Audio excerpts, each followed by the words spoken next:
A very pleasant morning to you all, children. Let us continue with the session of sexual reproduction in plants. We were discussing about vegetative propagation.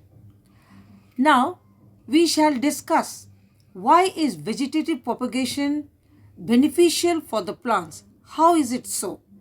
When we talk about vegetative propagation means reproduction of new plants or propagation of new plants from the vegetative parts, root, stem or leaf. So what is the advantage? The first advantage is that since it does not require seed, the new plants grow from the vegetative parts. It is a faster method. It is a quicker method. And the new plants are produced in large quantity. That is, it provides a greater yield than that produced from the normal method of seeds.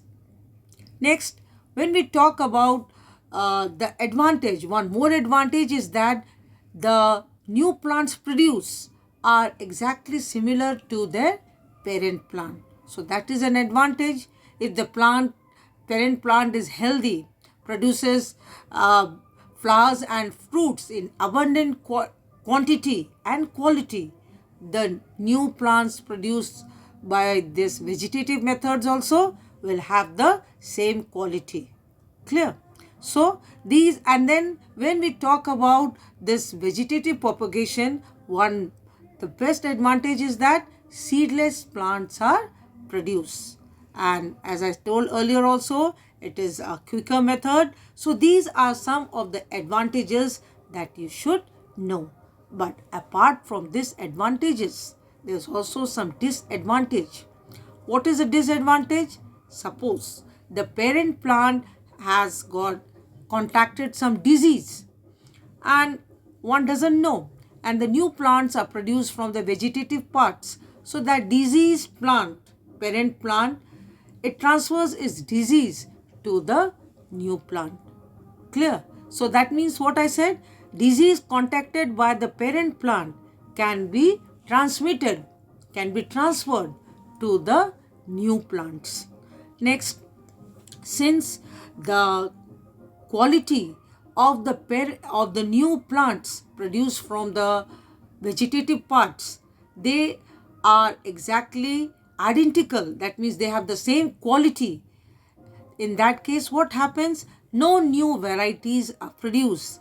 And in nature, we find that variations helps to overcome harsh conditions or when the conditions are not favorable. So these are some of the disadvantage of vegetative propagation. Next, let us come to the main sexual reproduction, that is flower. What is flower? It is the reproductive part of the plant. We were talking about stem, root and leaves, branches. These are the vegetative parts. When the plant start bearing flower, that means it has become reproductively mature. It can now undergo fertilization for the production of seed. Clear? So first we shall study what are the different parts of the flower. Now see the diagram here. You can see a flower consists of 4 floral whorls. Got it? That is calyx, corolla, endoecium and gynoecium. A flower is borne on a stalk called as pedicel. Clear? The cup-shaped structure is called as receptacle or thalamus. The outermost, the floral whorl, is called as calyx or sepals. It is green in color. Why? To protect the inner floral whorls during bud condition. And also it can carry out photosynthesis since it is green in color. The second floral whorl are the petals, which are colored. Technically, the name given is corolla. Clear? Now, they are brightly colored to attract insects for pollination. If the flower if the petals or the corolla is not brightly colored, then they have nectaries which produce nectars. The third floral whorl is the male reproductive part, which is called as androecium, which consists of the filament and the anther lobe. Inside it are found many pollen grains. Got it? So, anther lobe and the filament together they are known as androecium, and within it pollen grains are produced. This is their function. Now the female reproductive part, it is the innermost floral whorl, consists of stigma, style and ovary. Stigma, here the pollen grains are transferred at the process of or during the process of pollination. One of the pollen grain germinate. The anthers are deposited here by the agent of wind, water, insects or birds or even animals. And when these anthers are deposited here on the stigma, they act as receptive structures. One of these anthers have pollen grains. One of the pollen grain will germinate, travel down through the stigma and reach the ovary. Inside the ovary, minute whitish structures are present called as the ovules, and which are borne on a structure called as placenta. Clear? So let me first tell you the smallest flower that has been found in plant kingdom is duckweed blossom, and the largest flower is Rafflesia arnoldii, which is the largest flower in the plant kingdom found in the islands of Java and Sumatra. Sometimes the flower will have both male reproductive part and the female reproductive part. Then the flower is said to be bisexual or hermaphrodite. If the flower has got only either male reproductive part or the female reproductive part, it is called as unisexual flower. Got it? So when we talk about a complete flower, it should have calyx or sepals, petal or corolla, androecium or stamens, gynoecium or pistil. Clear? Then the flower is said to be complete flower. If any of the floral whorl is missing, then the flower is said to be incomplete. So just go through this just advantages of vegetative propagation, disadvantage of vegetative propagation.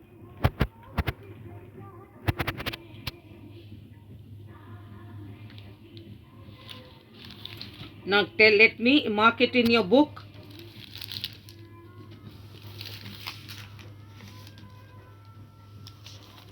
Economic importance of artificial propagation, that is done artificially in the tissue culture method. What do we get? Underline it. We get seedless plants. You can write in your own words. Seedless plants are produced, and then but this method, new varieties, taste, aroma means the smell, size and quality of many citrus fruits can be improved or developed. Now children, this is the structure of the flower. You have to be very thorough with the different parts. Most of the time it is asked, you underline this. Smallest flower, duckweed blossom. Largest flower, Rafflesia arnoldii. And then what do we mean by hermaphrodite? That means when the flower has got both male and female reproductive part, it is called as hermaphrodite or bisexual. Bisexual means two, both the sexual organs are present. Anther and filament together are called as stamen. Stigma, style, ovary collectively are called as pistil or gynoecium. Stamen is called as androecium. So this can come in objective questions. What is the function of petal?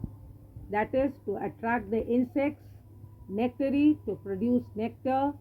Sepals, that is to protect the inner floral walls, anther to produce pollen grains, got it? Filament to hold the stamen, then the carpels, also known as pistil, consisting of stigma, style, and ovary. Stigma to receive the pollen grain, style to help in transport of pollen grain to the ovary. Ovary, it supports the ovules because ovules are found within it, and ovules, they form the seeds. Ovary will form the fruit later on. Clear? So next come to the different parts. See, the calyx I have already told you, or sepals, corolla or petals, the stamens, the pistil or carpel. Clear? Now come to pollination. Pollination you have done, children, in class 6 or 7 also. Got it? Now, what is pollination? What is pollination? It is the transfer of pollen grains from the anther to the stigma of the same flower or different flower. So, like suppose this is the stigma. When the anthers, they are deposited on the stigma of the same flower, it is called as self-pollination. And when the transfer of pollen grains from the anther, two different flowers are there, when the anthers of this flower are deposited on the stigma of another flower belonging to the same species, then it is called as cross pollination. What are the agent? Wind, water, insects, animals and birds. So if the pollination occurs by insects, the method is called as entomophily. The flowers are brightly, the petals are brightly colored and they have nectar. So from far, the insects are attracted towards it. Clear? So that is called as entomophilous flowers. And when the pollination takes place by wind or air, it is called as anemophily. Got it? So for today, let us stop up till here, and then you go through it, go through the chapter. If you have any doubt, I'll clarify it. Write to me in the comment section. Okay. That's all. Stay home. Be safe.